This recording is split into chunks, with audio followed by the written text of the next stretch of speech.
আমি বরেণ্য কবি কবিগুরু রবীন্দ্রনাথ ঠাকুরের ১৬৫তম জন্মজয়ন্তীতে ওনার সম্পর্কে দু চার কথা বলছি। ১২৬৮ বঙ্গাব্দের ২৫শে বৈশাখের ভোর রাত ২:২৭ নাগাদ কলকাতায় জোড়াসাঁকো ঠাকুর বাড়িতে কবিগুরু জন্মগ্রহণ করেন।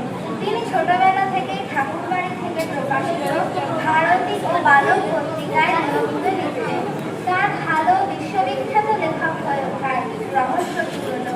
শিশুকাল থেকেই তার সুযোগ হয়েছিল পারিপার্শ্বিক পরিবেশ লক্ষ্য করার, কিন্তু তার শিক্ষা জীবন সহজ ছিল না। তিনি নর্মাল স্কুলে পড়ার সময় সেখানকার পরিবেশ অশোভনীয় ছিল।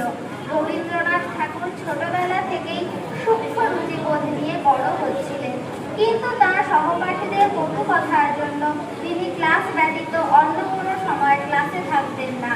তার শিক্ষকেরাও জমিদার বাড়ির সন্তান হওয়ায় তার প্রতি বিরূপ ছিলেন। তাদের ভাষা ও মনোভাব ছিল দুঃসহ।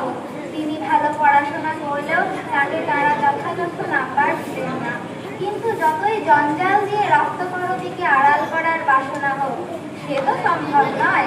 একবার মধুসূদন বাচস্পতির কাছে বাংলায় বার্ষিক পরীক্ষার সর্বোচ্চ নাম্বার পেলেও কয়েকজন শিক্ষক অভিযোগ করলেন ওই বাচস্পতি বাবু রবির প্রতি পক্ষপাত করেছে, সুতরাং আবার পরীক্ষা নিতে হবে। আবার পরীক্ষা হলো। এবার স্বয়ং স্কুল সুপারিনটেন্ডেন্ট পরীক্ষকের পাশে বসে রইলেন। ফল প্রকাশ হওয়ার পর দেখা গেল রবি ফার্স্ট হয়েছে।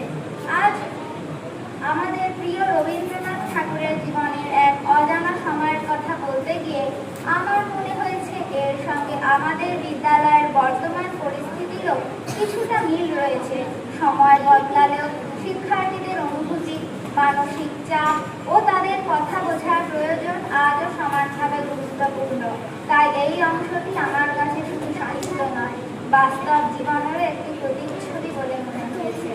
এত বিচিত্র সময়ের মধ্যে দিয়ে গিয়েও রবীন্দ্রনাথ এশিয়ার মধ্যে প্রথম সাহিত্য বিভাগে নোবেল পান।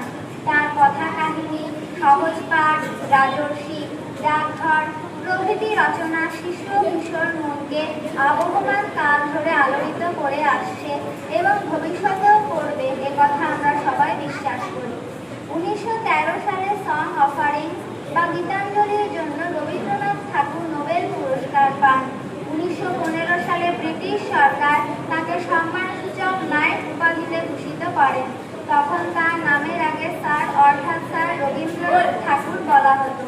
কিন্তু ১৯১৯ সালে জালিয়ানওয়ালাবাগের হত্যাকাণ্ডের নিষ্ঠুরতার প্রতিবাদে তিনি নাইট উপাধি ত্যাগ করেন এবং বিশ্ববাসীর কাছে কবিগুরু রবীন্দ্রনাথ ঠাকুর নামেই তিনি পরিচিত হন।